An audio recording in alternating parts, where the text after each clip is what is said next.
Episode के start में दिखाते हैं कि नामू का फ्रेंड जुनियोंग नामू की मॉम की शॉप पर आता है और कहता है कि वो बस गुजर रहा था तो हेलो कहने आ गया। तभी वहाँ नामू और गेरू भी आ जाते हैं। नामू की मॉम कहती है कि तुम्हें मुझसे शर्माने की ज़रूरत नहीं, मुझे पता है कि तुम नामू को देखने आए हो। सब जानते हैं कि तुम बचपन से ही नामू को पसंद करते हो। इसके बाद जब नामू गेरू को घर छोड़ने जा रही होती है तो उसकी मॉम कहती है कि सामने वाला ही तो है उसका घर, तुम दिन में 3 मरतबा उसके घर जाती हो, उसके लिए खाना बनाती हो, बर्तन धोती हो। अगर तुम अपने माँ बाप के लिए ये सब करो तो तुम्हें यूनाइटेड नेशन वाले अवार्ड दें। तभी गेरू इसकी मॉम के पास आता है और कहता है कि वो हमारे लिए खाना नहीं बनाती, मैं खुद ही खाना बनाता हूँ और बर्तन भी मैं ही धोता हूँ, वो सिर्फ बैठ कर खाती है। इसके बाद उन्हें जॉब के लिए कॉल आती है। हॉस्पिटल में एक आदमी एक नर्स के गले पर छुरी रखकर नशे वाली दवाइयाँ मांगता है। एक डॉक्टर सू ह्योन उसको बचाने के चक्कर में मारा जाता है। इसके माँ बाप उसके रूम की सफाई के लिए बुलाते हैं और फर्नीचर और इलेक्ट्रॉनिक्स के अलावा हर चीज़ फेंकने को कहते हैं। उसकी मॉम उसके डैड को कहती है कि तुम्हें इतनी जल्दी क्यों है, मैं ये खुद ही कर देती, तुम्हें अपनी इज्जत की पड़ी है, हमारे बेटे के बारे में कुछ नहीं सोच रहे। सफाई करते हुए गेरू को वहाँ एक लेटर मिलता है।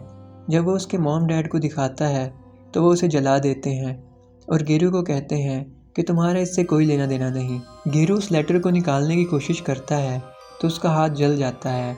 शाम को गेरू उस लेटर की राख को देख रहा होता है और कहता है कि अगर उनका बेटा ज़िंदा होता तो इन्होंने मान जाना था। फिर कहता है कि वो मेरा बेटा है और मैं ये सब अपनी फैमिली में बर्दाश्त नहीं करूँगा। ये सब उसके डैड बोल रहे थे।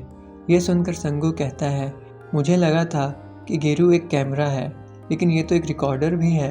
नामू कहती है कि हमें उस औरत को ढूंढना होगा जिसे सू ह्योन पसंद करता था और उसे लेटर का बताना होगा। तो संगू कहता है कि हम ट्रॉमा क्लीनर हैं या प्राइवेट डिटेक्टिव, हम ये नहीं करेंगे।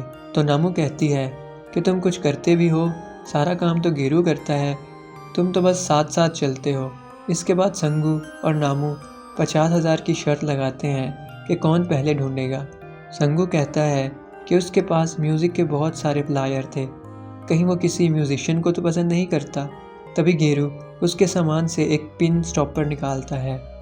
नामू कहती है कि ये तो वही है जो सेलोरिस्ट अपने पास रखते हैं। तो संगू कहता है सेलोरिस्ट, वो तो सेलिस्ट होता है। तो नामू कहती है कि हाँ वही सेलिस्ट। इस पर संगू नामू का मजाक उड़ाता है। फिर गेरू उन्हें एक फ्लायर दिखाता है जिस पर सेलिस्ट की पिक लगी होती है। वो तीनों अलग अलग बंदे को गैस करते हैं। इसके बाद गेरू उन्हें एक कॉन्सर्ट की टिकट दिखाता है जिसमें सू ह्योन जाने वाला होता है और वो अगले दिन ही होता है।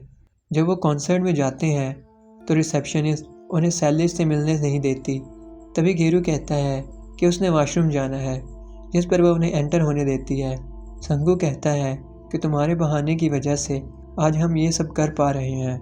तो गेरू कहता है कि ये बहाना नहीं था, मुझे सच में वॉशरूम जाना है, और फिर वॉशरूम चला जाता है। बाहर से फीमेल सेलिस्ट गुजरती हैं। संगू और नामू उनसे पूछते हैं तो वो किसी सू ह्योन को नहीं जानती होती। वॉशरूम में गेरू नोट करता है कि एक लड़के के हाथ पर सू ह्योन लिखा है। फिर वो संगू और नामू को बताता है कि सू ह्योन किसी लड़की को नहीं बल्कि एक सेलिस्ट ह्योन को पसंद करता था। फिर वो उसके पास जाते हैं। गेरू उससे पूछता है कि वो सू ह्योन को जानता है।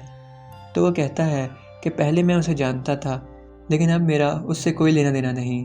तो गेरू कहता है इसका क्या मतलब है। तो संगू कहता है कि ज़िंदगी में कभी कभी ऐसे मोड़ भी आते हैं। अयान पूछता है कि तुम लोग ये क्यों पूछ रहे हो। तो गेरू बताता है कि सू ह्योन की डेथ हो गई है। इसके बाद संगू गेरू को वहाँ से ले जाता है। अयान को यह सुनकर शौक लगता है और वो हॉस्पिटल फ़ोन करके पूछता है। जब वो लोग जा रहे होते हैं तो मैनेजर किसी को कह रहा होता है कि अयान अपने रूम में नहीं है। ये सुनकर गेरू कहता है कि हमें उसे ढूंढना होगा ताकि हम सू ह्योन का सामान उसे दे सकें। नामू कहती है कि अगर मैं उसकी जगह होती तो किसी ऐसी जगह जाती जहाँ हमारी सबसे अच्छी यादें हों।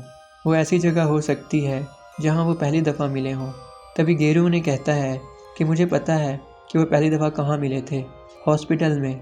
इधर अयान हॉस्पिटल जाता है और याद करता है कि क्रिसमस के दिन एक एक्सीडेंट की वजह से वो हॉस्पिटल आया था, जहाँ वो पहली दफ़ा सू ह्योन से मिला।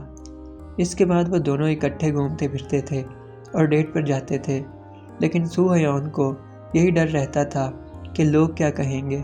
फिर अयान को सैन फ्रांसिस्को परफॉर्म करने के लिए बुलाते हैं, तो सू ह्योन भी साथ चलने का कहता है, लेकिन एयरपोर्ट पर वो अयान को कहता है कि वो नहीं जा रहा, बल्कि वो वहीं शादी करेगा जहाँ उसके माँ बाप कहेंगे, जिस पर अयान उससे सारे रिश्ते तोड़ देता है। फिर दिखाते हैं कि गेरू और वो दोनों हॉस्पिटल आते हैं और वो बॉक्स उसे देते हैं। गेरू उस लेटर के बारे में बताता है और जो उसने पढ़ा होता है वो बताता है। जब अयान बॉक्स में देखता है तो एक गिफ्ट होता है जिसमें रिंग होती हैं। गेरू कहता है कि मुझे लेटर इसी बॉक्स में मिला था। इसके बाद अयान कॉन्सर्ट में सू ह्योन के लिए स्पेशल सॉन्ग प्ले करता है। घर आकर गेरू पूछता है कि मुझे ये समझ नहीं आ रहा कि सू ह्योन के डैड उनके खिलाफ क्यों थे।